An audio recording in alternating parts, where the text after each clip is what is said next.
Mayoral candidate Chloe Brown in the building. Hello. Everyone's paying back favors. Unfortunately, 6 of them are running at the same time. I don't blame them because I'd be scared too. People are like, oh, Islington and Finch, Jane and Finch, they're bad. And I'm like, just say you can't survive out here. You moved to Woodbridge with the Italians. A good chunk of my life is spent in parking lots hacking darts. Okay, with the bogeys.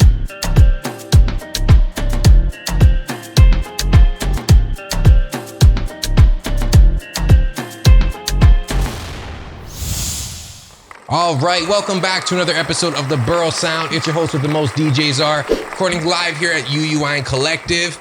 And today we have a very special guest, Mayoral candidate Chloe Brown in the building. Hello. First of all, thank you for making time in your day to come through. Absolutely. I appreciate that. I was telling these guys, like, out of every mayoral candidate I've ever seen, you're the most relatable, I think, to the majority of people. You know, I feel like a lot of our generation, we feel disconnected or disengaged from politicians because they don't seem relatable. Was that kind of in your mentality when you were initially ran for mayor? Did you feel like you want to represent the working class, the majority of people? Yeah.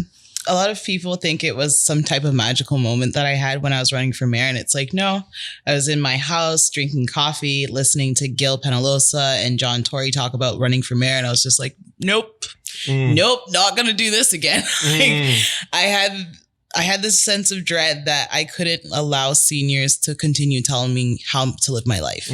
So it's like that dissatisfaction is really universal in the city. And it's universal if you're working class, because the executives are running off with money. They're getting their Airbnbs, their condos, all that stuff. But like, what do we have? It's hard to say that I have anything to show for my good job, my good credit, all that stuff. And so in the last mayoral election, you came third, which is pretty impressive, especially for an independent runner. And I was going to ask, when you I guess you're already into policy, working within policy, but when you ran in politics, why didn't you choose to do it through a political party as opposed to doing it independently? I don't like political parties. Okay. Why is that? I grew up in the church.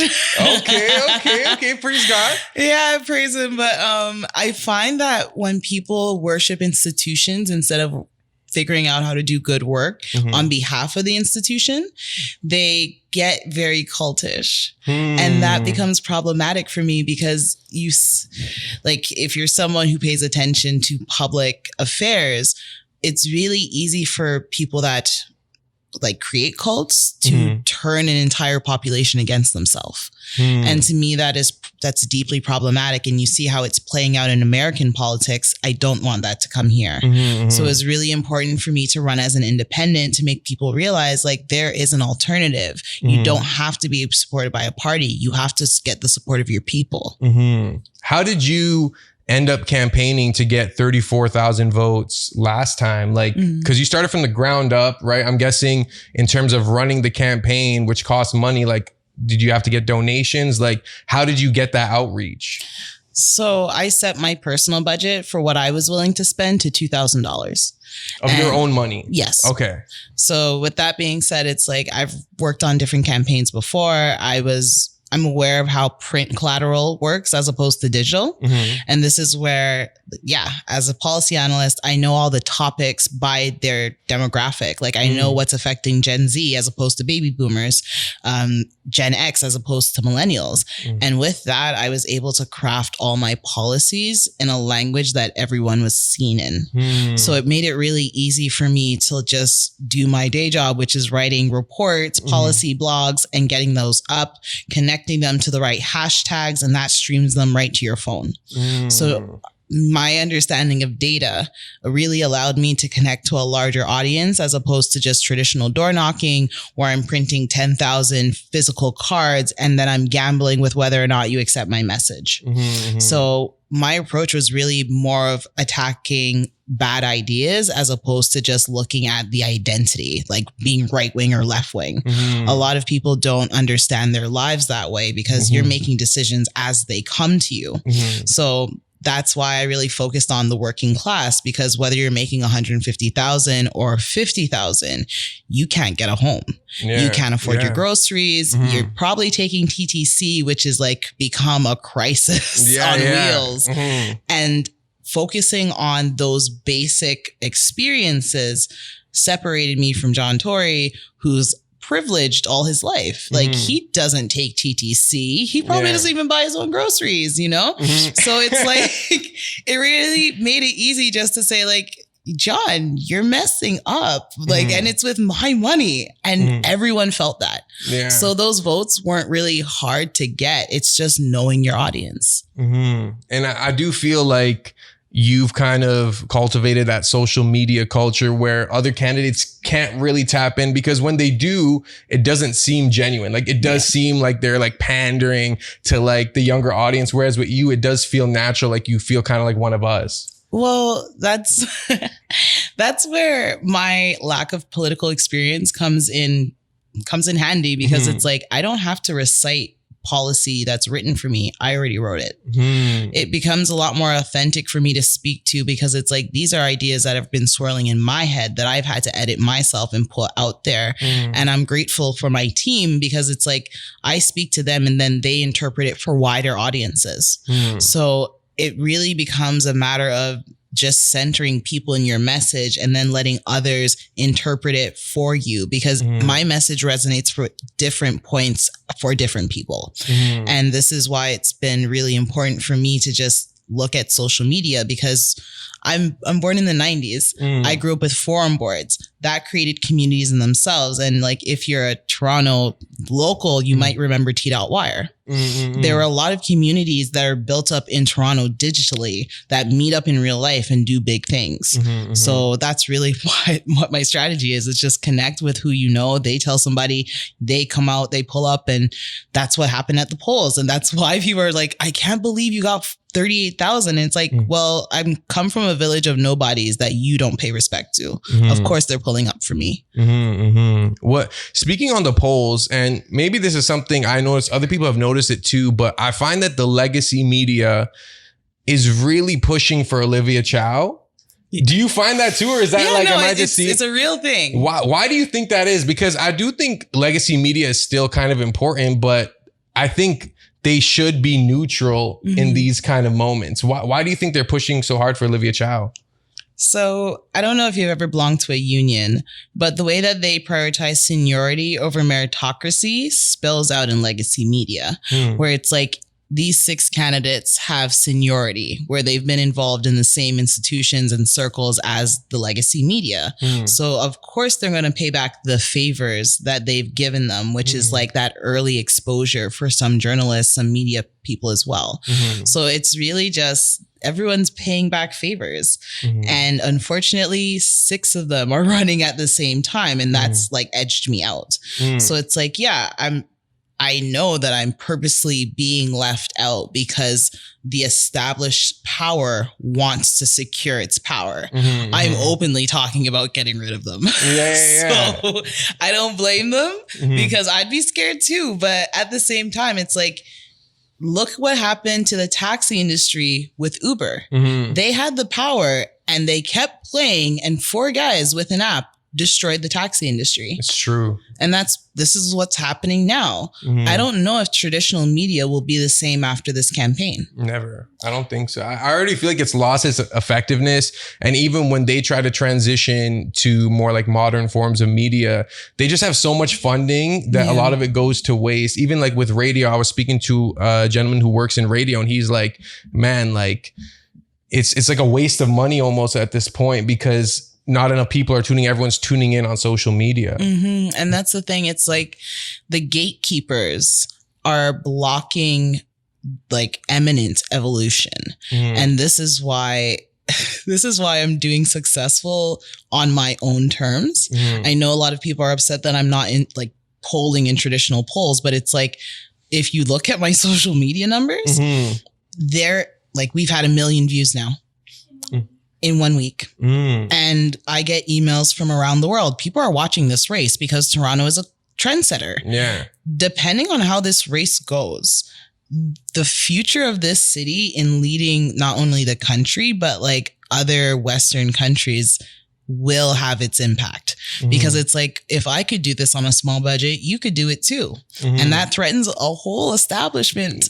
Yeah. It almost threatens, like, I know we don't have a 2-party political system, but like 3, I guess. But like, it does threaten that entire legacy, because if someone independent can win, then why do we need them, kind of? Yes. Yeah. And that's really where I'm trying to evolve democracy more than anything else, because representation for the people, by the people, what does that mean in a time like this where we have the privileged few acting as monarchs on us? Yeah. And it's really about us pushing for a peaceful transition at this point, because we see what's going on in the States. Like, I hate to bring them up, but it's like, I don't want what happened at the White House to ever happen at Parliament Hill. We had the convoy, and like that was enough for me. I was just like, I do not have the cholesterol for this type of this action. And as a public servant, it's like, if I was at the federal building, I don't know what I would do, you know? So it's like, we need to fix things down here in the city before we even approach Doug Ford at the province, Justin Trudeau at the national level, because it's a numbers game. If you can't get your numbers up on the ground, you think you're going to intimidate me at a higher level. And that's why I'm constantly pushing democracy, because my issues are no different from yours. We want housing, food, clean water, etc. When it becomes an issue of like, you can't have that because of who you love and where your family's from, like we get nothing. And that's what's happening in the city. And I'm tired of getting nothing.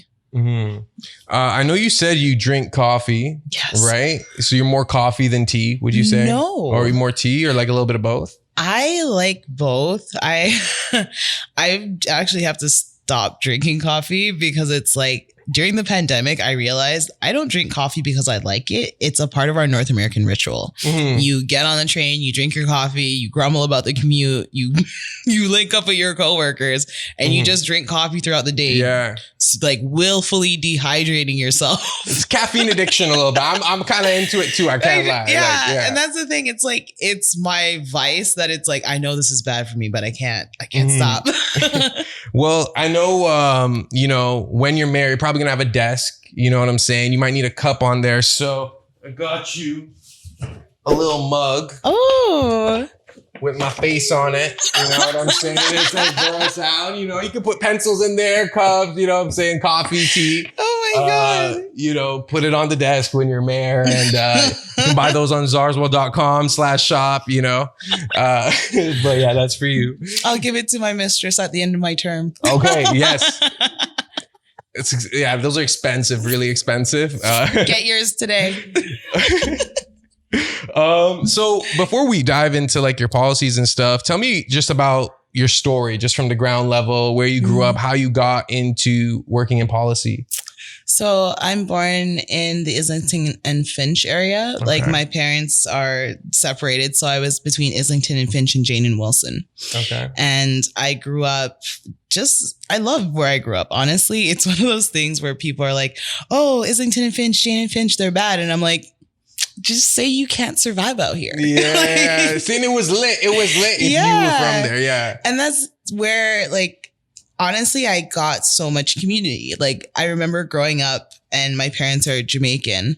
First act of solidarity that I had is bringing curry to school for lunch. And my East Indian friend who's Sikh also had curry. And it's like, it's those little things that made me realize, like, we're all equal. We're all deserving. Like, you shouldn't be treated a certain way. And that all changed when my mom moved us to Woodbridge. And you moved to Woodbridge with the Italians. Yeah. Okay. She was hanging out at sus parking lots and Timmy's. Like, a good chunk of my life is spent in parking lots hacking darts. Okay, the bogies. Okay, yeah. But it was when I was in York Region, I realized like how different it was to be in Toronto because the programs are different. Like, you're after school, you have uniforms for your sports teams. You don't have to fundraise. Like it was wild to me because it's just like everything's provided. And when I graduated, I ended up coming back to Rexdale to go to Humber College North. Okay. Yeah, I was going to be a physiotherapist. And when I was there, I was doing fitness and health promotion with a with like the goal of getting into a kin program at York. Okay. But it like shocked me that everything was the same. Like Albion Mall, still the same. Woodbine Fantasy Fair, still the same. Like it's nothing has changed. And as an adult, if you don't have a car, like you have to drive to Albion, which is like 30-minute walk, like 10-minute drive to get groceries, or you're eating from the campus, or you're eating McDonald's or pizza. And that's the thing. It's like, I started to realize like how unequal the city was, because it's like for me to get entertainment, I have to come downtown. Bus stops running at a certain time. Train stops running. Like cabbies don't take you north of Bloor after a certain hour. So it's like you get stranded and you get isolated as an adult in a college, and that's supposed to be the best time of your life. But you end up like alone. The closest store is your LCBO, the pub, like you're eating, drinking. And it's just like, all this can be prevented if the government was actually building full communities. And it just hit me when like 2012, my friend, he's just like, yo, we need to go to this protest, man. Like things are crazy. And I'm like, okay, Nadeem, like we'll go. And it was Occupy Toronto. Okay. Yeah. Occupy TO, I remember. So 99% versus the 1%. And I'm like, yo, this is crazy. Like, I'm not the 99. Like, I'm good. And he's just like, okay, we're going to march. And then we need to stay in a tent. And I'm like, what? Like, leisure homelessness? Like, leisure homelessness. Yeah. And he's like, no, like, we're going to stay in this tent to like show our solidarity. And I did. And I'm trying to sleep in St. James Park, but I'm hearing the sirens. I'm hearing arguments. I'm hearing like all this stuff, and it's keeping me up. So I catch maybe like 30 minutes. Sun's coming up. It's cold because it's in October. And I'm like, I emerge from the tent. And I'm like, yo, people live like this every day. Like homelessness is a real long-term issue, because I remember growing up and seeing guys that were homeless in my 20s, still homeless in my 30s. You know what I mean? So it's like they don't come off the street, and this is their life every day. So it started to hit me like, this is unacceptable. Like Canada has winter. People die out here. And the government's not doing anything. Like you're collecting tax dollars from me and getting on TV, and you're not doing anything. And this was 2012. So in 2022, you can imagine how like I'm frustrated at this point. Because how long does it take to build a house? HGTV flips houses weekly. You know, like, do I have to call Ty and the home renovation group? Because it makes me sick as an adult to say I'm a good person and walk over homeless people. It really like hits you that if you want to have kids survive in this city and they don't have social programs, police are going to follow them. So it's like, if I don't do something now, I'll never find joy in this city, no matter how much money I make, no matter how much goodness I'm involved in, because there's open poverty. There's like no solutions, quote unquote. And the police budget just keeps going up. What happens to me if I become disabled, don't have money? Like the police are going to come for me too eventually. So you got to fix things before they get worse if you want to live a better life. And that's really what motivates me to run, because it's like growing up in Rexdale, I wasn't from a bad neighborhood. My neighborhood was deemed bad because politicians decided to defund them. And that's where like arguments like defund the police they're humorous to me, because it's like, you have no problems defunding healthcare, education. You have no problems defunding the environment, but like an occupation is where you put all your like eggs. And that's, to me, it's so disrespectful to us who grew up in Galloway, Rexdale, Jane and Finch, where it's like, despite all the odds against us, we remain good people.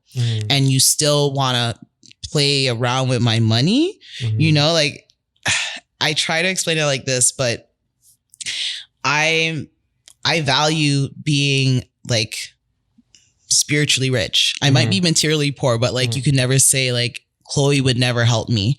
Chloe would never try and do something for me. And I don't think politicians can say that. And it disturbs me that they keep running for political office and they clearly don't like people.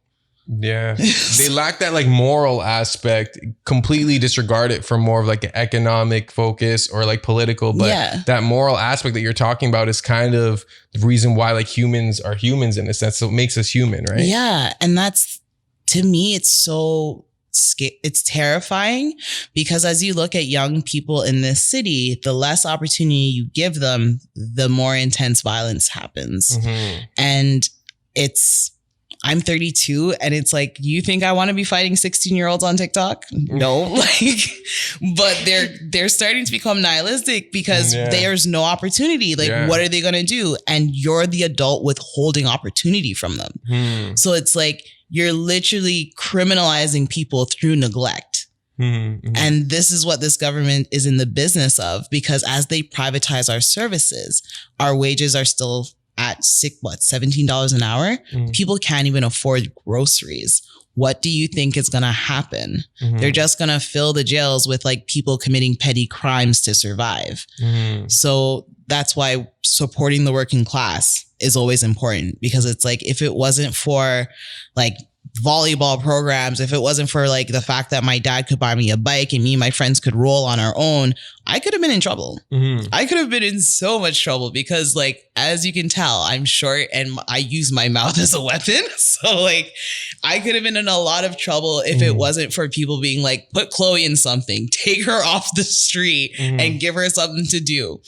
And I'm seeing that opportunity slip away. Like, no matter how much money you're making in this city, it's like, no one is safe. No one can go anywhere because it's like, even if I can afford it, my friend can't afford it. Like, what is the point of me even making money if my friend isn't in distress? So that's really what motivates me to do any of this, because it's like, I'm 32. I want to have a family, a home. Can't do that if all the mans are sick, you know? So speaking on what you were saying about filling the jail with petty crimes, one part of your campaign is decriminalizing drugs, right? Yes. So my question around that, because I know places like Portugal have done this, but do you feel like once the government decriminalizes drugs, there's also a governmental responsibility to make sure that clean drugs are administered? Because I feel like if you just decriminalize it, but all the stuff that the hard stuff that people are doing are like laced with fentanyl or something, which oftentimes they are like on a street level, then like people could just be dropping and it's kind of like on the government, right? So do you feel like if you decriminalize drugs, you kind of also have to take that responsibility in making sure they're administered safely and cleanly?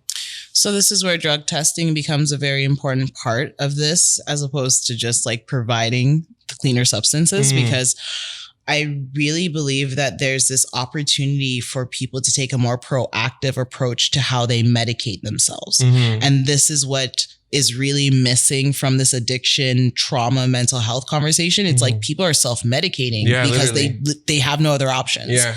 And that's where it's like, give people the testing mechanisms to know what bad drugs look like. And that's where I would like to get testing kits in the clubs, the restaurants, the construction sites, because it's not just homeless people dying of addictions. It's people that are housed. Now it's like working class people like ripping lines at the construction site and stuff. And that's one thing that like, I don't think people realize in the affordable housing conversation, the workers are dying. How are they going to build all this housing if they're like broken because of the type of work they have to do?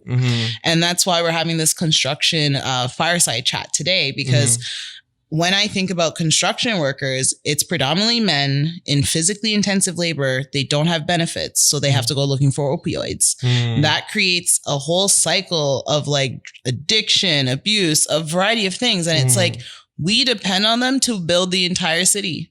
How can you depend on a broken group of people to carry out some of the most intensive targets that have been set in our history? You know what I mean? So it's like, if we want to focus on harm reduction, mental health, start at the construction sites, give them technology to not have to do such labor intensive work, because that's really what's breaking down their bodies. The repetitiveness, like the lack of technology in their sector.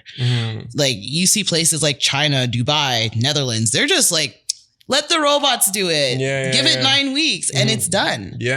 And their quality of life is so much better. When we look at our roads, they're constantly under construction. There's like 5 dudes. There's 5 guys watching one healthy man do the work. And that's because like the way that we invest in workers is very poor. The executive is constantly getting bonuses. What do workers get? We don't have accessible benefits. Like, depending on the type of job you have, you might get paid in cash, but you have no benefit system. You have like no access to physiotherapists that could help you. And if you're in a union, your union dues are not really building anything. They're going into pension funds, investment portfolios. And one thing that's been bothering me is like, the Canadian pension fund is building the condos that's displacing workers. And this is where like us as workers are doing the most to fill the pockets of management consultants, executives. Like, we need better representation, and we need like more of us to feel like we can hold them accountable, because like we're dying to build like Smart Track, which never got built, housing, like affordable housing, and none of it's affordable. And, you know, and it's one of those things that I just wish more of our age group would be vexed about, because it's like, I see you online flaming celebrities that don't live here, but your counselor's walking away scot-free. I feel like we just feel like we're more focused on like our cell phone bill or like our car insurance payment, like all that other stuff, even like infrastructural conversations. But they control where like all that. And that's where a lot of us have that disconnect with that lack of civic education. Because it's like, so every 4 years you elect somebody and you never check on them. Like, we don't. We literally just tune in and we'll see like if there's something that they say, we'll look at, but we're not looking at or assessing their daily movements or like the things they're passing and stuff. Like, we don't really. But people check on their favorite rapper. They check on their favorite athlete, and it's like true. They don't have as much control over your money as your government does, and it's true. This is where I get a little hood, where it's like, you think you're going to rob me and wear my stuff and walk through my neighborhood and just continue about your day? That's a good mentality. That is how we should look at it, though, because it is our money, our tax dollars, right? Yeah. Get a little gangster with it. I feel like they wouldn't know how to handle it. I feel like they're kind of happy that most of us are ignorant about those things, right? Yeah, and that's why they're leaving me out of the polls. So your name's not even on the polls to be like... that's kind of, I don't like that, you know? Someone else. And that's the thing. It's like, when you show a little courage, look how the establishment gets scared. Like, imagine if 1,000 of us did this and like demanded better living conditions, demanded like that our tickets were being sold out of our libraries as opposed to Ticketmaster. Because like, I'm not going to lie, I haven't seen a show forever because Ticketmaster fees are so high. Too expensive. Yeah. My local venue. I wanted to, you mentioned library, I think. Yes. But, you know, I was a big fan of Arthur. Having fun isn't hard. You have a library card. And I know that you have this plan to kind of expand the utility of a Toronto Public Library card. Okay. Yeah, it's like my favorite policy. Sorry. So, what I want to do is take all the departments, agencies, boards, and corporations at the city that deal with leisure, arts, culture, and entertainment, and make you access those resources from your library card. Yeah. So like, the city already gives grants to a variety of culture groups. Get your ticket from your library card. You know what I mean? Yeah. Make it easy, like a Presto card where you just tap into the event. You can also like book arts therapy, which I'm seeing. I would like more people to like book recreation from their library card. So like, if you need a soccer ball, nets, you use your library card, book it, pick it up here from your community center. One thing that I've come to learn is like skateboarders, they have mobile ramps now. Book your community center during the winter and create a portable indoor skate ramp. You know what I mean? So it's really about supercharging the library card so that it becomes an all access pass to different types of education and empowerment. That's awesome. Yes. I think it's such a good resource that we have, like the Toronto Public Library. And I think even expanding that, because, you know, maybe some people, they're not into reading, for example, but they could still kind of utilize the library card for like other culture things. And that's the thing. It's like, we have 100 branches. Imagine if they like partnered with Long and McQuaid.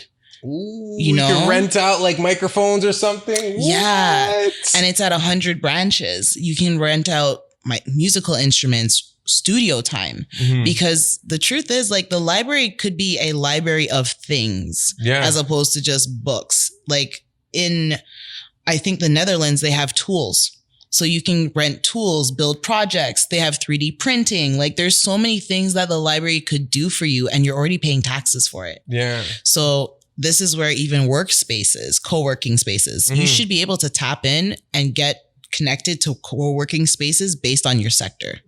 Oh, that'd be so cool. You could rent a little office. Yeah. And that's the thing. Awesome. Like, the city is already giving them grants to operate. Why are you unable to access these spaces? And it's because the data is not organized. There's tons of data out there, but the people who are organizing the data, like analysts, like myself, I do it for for-profit companies who are trying to extract money out of you.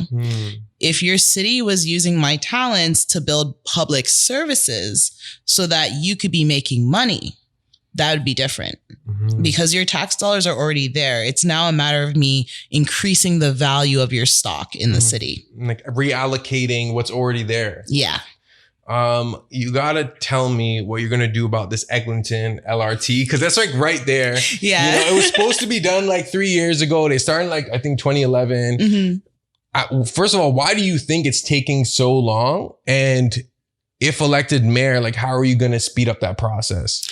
So I think it took very long because there was no incentives or penalties for rapidly developing it. Yeah. It's kind of like the longer they do it, the more they get paid. Is that yes. Interesting? And that's the thing. It's like, with government contracts, there are certain loopholes where it's like, oh, if there's an act of God, or like the economy went into the tanker, like, you can't hold us responsible. And this is why I'm really pushing for technology with construction, because you can have drones, embed sensors, you can have technology tracking the progress of a project. And there's no technology within Eglinton to say, like, this work's getting done, that work's getting done. Instead, it's been a revolving door of contractors. Yeah. So it's like, it's hard to say, like, what is getting done because no one's tracking it. And like, as a policy measure, you can't improve what you don't measure. So there's a lot of incentive for projects to drag on in this city because no one's going to hold you responsible for it. And the government's always going to pay to get it done. So that's why it's like, I want to raise income-based fees. Income-based fees. Yes. What's that? So you would be charged fees based on your income as opposed to a one-size-fit-all approach to fees. Because $5,000 to someone who's making 50 is a lot. $5,000 to someone making $1 million is nothing. Yeah. So you have to make fees proportional to the owner of the mistake. Yes. And that's really where it's like, yeah, we should be leveraging fees on these contractors until they deliver the project because the incentive's there. You want to keep losing money because you're doing bad practices, or do you just want to move on to the next project? So yeah, it's like my job to get in there, see what's happening. Cause like, to be honest, my father built the tunneling machine and it's just like, he was skeptical when they first built it. Cause he's like, does Toronto have tunneling money? Y'all are always crying you're poor. Yeah. So yeah, it's someone has to go down there and actually take footage because I think of it like this. When you have dashboard cameras of the police, there's a lot more people there to offer their criticism and the feedback is a lot richer. So yeah, using technology, getting those videos on YouTube so someone can be like, okay, this is wrong. We got to fix it because like, yeah, drones are amazing. Like I love watching drone projects on YouTube because I'm like, all I need is 5,000 guys and 24 hours and I can build a condo. Get it done. Okay. Yo, we're going to take a quick break. More with Chloe Brown on Borough Sound. Stay tuned. Subscribe to Borough Sound. Borough Sound, we're back with Chloe Brown. Chloe, I did have a question. So the mayor of Markham recently, like there's talks of like York region wanting to separate itself. No, they all want to amalgamate. They want to amalgamate, but so they'll still be considered Toronto, or would they be like the region of York? The region of York. What's the rationale behind that? Do you think that could work? So it's like when Toronto brought together Scarborough, North York, downtown York, and it's seen as a cost saving metric where it's just like, yeah, since we're all delivering the same services like policing, all that, like, let's just bring all of our service together. And that does not work because look at us. There's only certain regions of the city that get full service. And when you look at a region like York region, where it's like Vaughan, Maple, you have Caledon, Markham, Keswick. Yeah. There's a lot of small rural regions and big urban centers. The big urban centers will end up dominating the political clout. And this is where, yes, it works really well for Markham because of its size, but then it's going to work against King City because of the size of it, the amount of people that work there, and it lessens their representation, but it gives more to Markham. So they'll be able to expand their council and get more resources. Oh, okay. Yeah. Okay. One of the other things you talk about in your campaign are these campuses of care. So what are those? Are they kind of like Zoe 101 PCA? Like you go in, like everyone's just there, like hanging out. What are campuses of care? So campuses of care are you familiar with the Ronald McDonald's houses? Kind of. So where they build houses for families with sick children so that they can live together closer to hospitals. Okay. And that's essentially what I'm trying to do with Campus of Care, where it's like, I want to build campuses for healthcare delivery. Okay. But I want to make them neighborhoods. So if you have a family member with dementia, instead of sending them to long-term care, we build a dementia village so that those seniors can still live in the community and live with their families with healthcare workers. Yeah. Because one of the biggest issues right now is Doug Ford is defunding healthcare. Yeah. So if we can create commercial spaces that are free or low cost for healthcare providers, then you can provide them work from home options. And I think that's really important when you think about how healthcare is changing, and also just providing people like care closer to home. CAMH cannot do all mental health care. There's not enough psychiatric beds. But if we could have nurses traveling to people's homes, making sure that they're the accountability buddy for making sure someone's taking their meds in the morning, that they're going to their programs, that cuts down the cost of having to deliver healthcare. Also, potential like violent situations where someone's in a crisis, and instead of calling the police, you have a nurse in your building that knows the patient, that knows how to de-escalate it. And that's where changing zoning is really important, because right now we have Hospital Row, which is University Avenue. No one ever questions, why can't we have clinics closer to our neighborhoods?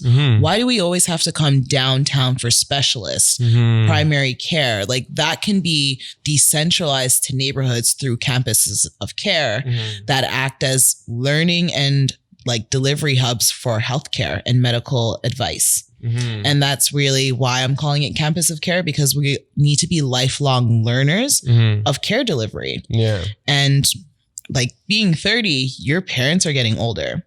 You have kids. There's so much like care burden placed on individuals that we need communities to come together, because you can't care for someone in isolation. Yeah. It takes a toll on caregivers, and that's a different type of burnout that a lot of adults suffer in isolation with. Because I remember being in college, and it's like my friend's dad had cancer. It weighed on him. He started drinking, but he never told us that was happening. And that's really why having a campus approach is really important, because the more people around you, the more people there are to care for you when you can't care for yourself. And we need that, especially as young people. I think about men particularly, because they have a harder time building community outside of like romantic relationships. Having a campus allows you to fail. You know what I mean? If you don't know, it's okay. You're here to learn. Taking that approach and implementing it in neighborhoods helps men care for themselves, each other, and it breaks down what care means for modern men. The goal is essentially to break down stigma around mental health, elder care, child care, who delivers it, and how we work together as collaborative teams to get that done. Because healthcare workers can't do it by themselves. Families need to come in and actually care for their loved ones. Like, you can't continue to warehouse your loved ones and hope someone else takes care of them. And that's why the campus is so important, because like, I think of paramedic stations, fire stations, police stations, build apartments on top of them. Make it easier for healthcare workers to be community champions and give them a 4-day work week. Naturally, as they educate us, we become more able to provide in the absence of them. So that's where it's like campus of care is really just building apartments with healthcare in them, as opposed to leaving them on the main street. No, I like that approach because so my mother's Turkish and her father suffered from like Alzheimer's. And in Turkish culture, you're supposed to like take care of your parents. But I saw the residual effect it had not only on her, but everyone around him. Yeah. But at the same time, like, you don't want to just give that responsibility to a caretaker and like never see him again. It has to be like a kind of healthy balance of both, where you have like an expert. But at the end of the day, they would also like to see their loved ones as well, especially in those last days. So yeah, I think that's a good approach. Well, my grandma had Alzheimer's and she kept escaping the nursing home because she wanted Jamaican food. Like, food is really important. Jamaican food is that good. Well, and this is the thing. Like, as a senior going through like Alzheimer's and dementia, you want things from your childhood. So for her, it was the food that she was eating that helped her reconnect. And this is why it's important to have family around during those times, because they're the ones that make that connection back. Yeah. And that's really why I'm focused on it, because baby boomers is a huge demographic. Yeah. If they are in the throes of mental illness and they become violent, there's going to be a lot of violent incidences with seniors. And there's not going to be enough of us to respond to them, because if we don't know what Alzheimer's looks like, as opposed to like a substance induced mania, how can we properly call the right emergency responder? Yeah. And that's where communities need to be a part of community safety, as opposed to just law enforcement. Because I grew up with someone that was schizophrenic. I know if he starts acting a certain way, I go to his mom. I don't call the police. Yeah. And that is like an intervention that saves that person's life. So campus is also just like, we need to learn more healthcare, what mental illness as opposed to addiction looks like, because we're often misdiagnosing people, or we're not like paying attention to the issue. And I say this particularly around addiction. I hate the language that's used around it, because they're family members too. We can't warehouse them. We can't ship them off somewhere. We have to give them harm reduction. No, I feel that. I think a lot of people, like you were saying, how people self-medicate. I saw this thing by Dr. Andrew Huberman, who said, like, especially people who have ADHD undiagnosed, right? Because there's like a dopamine imbalance. Oftentimes they'll gravitate towards drugs like cocaine or nicotine or caffeine, just to like get back to normal in a sense, right? And I think a lot of people go even further. Like, I don't think the solution is just giving everyone Adderall or whatever, right? But I think being aware that a lot of drug consumption can be used as like self-medication can make people more aware and find alternatives to kind of like being balanced. Absolutely. A lot of people don't think about the LCBO being a form of safe supply. During the pandemic, they kept the LCBO open because there are people that are addicted to alcohol that need to be tapered off or given safe supply so that they can choose when to taper off. We need to have that same approach when it comes to other substances. And this is why there needs to be a balance between drug testing and actually providing safe supply. Because whether or not the government provides it, people are going to get it.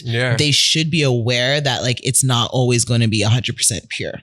So take the precautions to test it. And this is why, like, in our communities, especially communities of color, I feel like drug testing is more important, because you're not always going to take the rehab route immediately. Some prefer to go to God, pray. Like, there's different ways that people approach rehabilitation. Health, getting into exercise. Exactly. But it starts at knowing when the thing that you're using to self-medicate is bad. Yeah. I feel you. I'm going to kind of switch gears. Absolutely. To the TTC.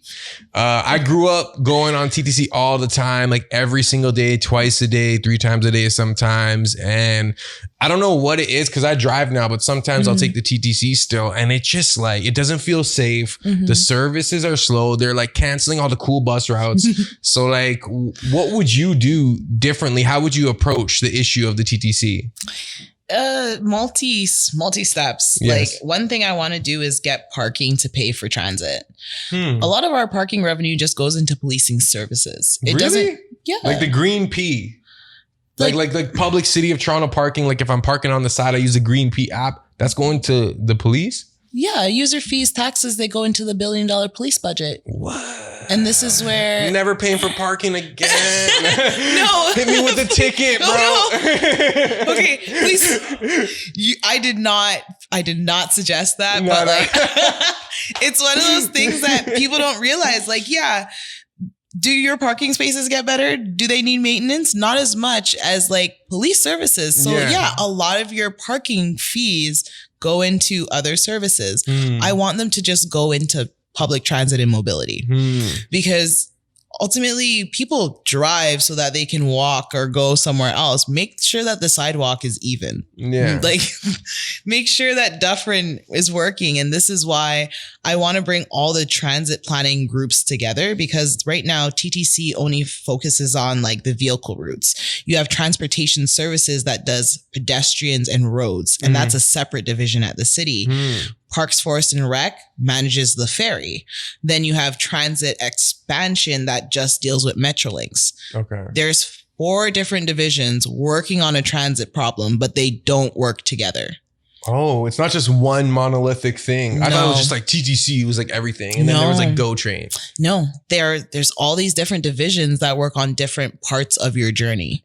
Wow. And that's why it feels like such a broken experience because it's like TTC just focuses on TTC grounds. Anything outside of that, TTC is like, I don't care.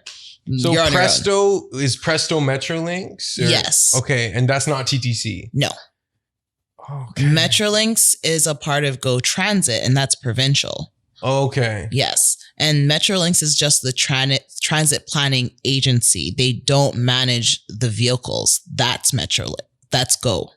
Oh, okay. Yes. Wow. Why is it so fragmented? Like, because that makes it easier to do third-party contracts. Oh, okay. Yes. Okay. So that's why I want to bring all the groups together and get our data to work better for us. And that means, imagine if you could like rate your route on TTC the way you did with Uber. And you're telling TTC like this part of my journey was a 1 out of 5. This was a 4 out of 5. That data could then go towards making a better complete route.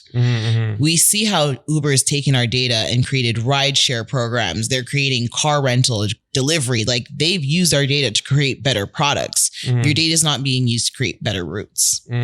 So when it comes to TTC, I want to essentially give them more power to plan full routes across the city by dividing TTC's operational group into 4 parts. One goes to Scarborough, one goes to Etobicoke, North York, and downtown. Right now, you always have to go downtown to hear TTC meetings. And that's a big problem.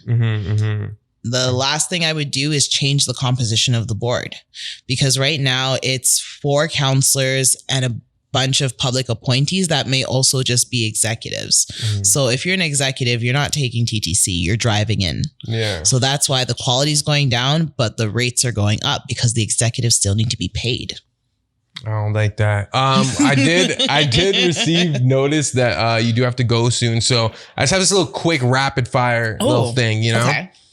Okay. Chloe Brown, what's your astrological sign? Sagittarius. Sag. Okay. Do you believe in God or a higher power? No. No, I'm joking. Okay. If you had to have one last meal, what would it be? Ooh, fried rice with lemongrass. It's so fragrant and just delicious. Pork fried rice. Love it. Okay. Who's your favorite artist? Ooh, right now I would say Flume. it's a Australian DJ. I just love like ambience. Okay. If you weren't working in policy or politics, what would you be doing? I would be writing. I love to write. I want to write like sci-fi and comedy. Oh, okay. I feel like you can still do that. Sweet food or salty food? Both. Okay. Which would you rather like? Salty. Okay. If you could have one superpower, it'd be. Oh shoot. You know Mystique from X-Men? Yeah. I would be a shapeshifter because she like takes their powers too. Yeah. Okay. That's a good one. Do you have any tattoos? No. Okay. If you become a mayor, you're gonna get like a mayor. I'm so scared of needles. Oh, okay. Fair. Are you more of a cat person or a dog person? Dog person. Proud owner of a shepherd. Oh, okay. What's your favorite part about living in Toronto? I said the last T. I feel like I should redo that one. What's your favorite part about living in Toronto? I love that I can be up at any time of day or night and I can just find like a diversity of food.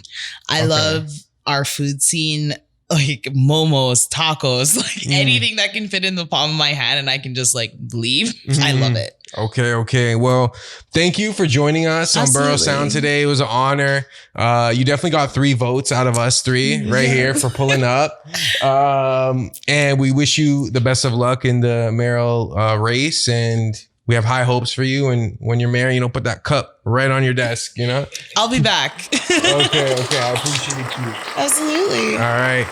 Thank you for tuning into the Borough Sound. Make sure you comment, like, subscribe, do all that good stuff. Until next week. Subscribe to Borough Sound.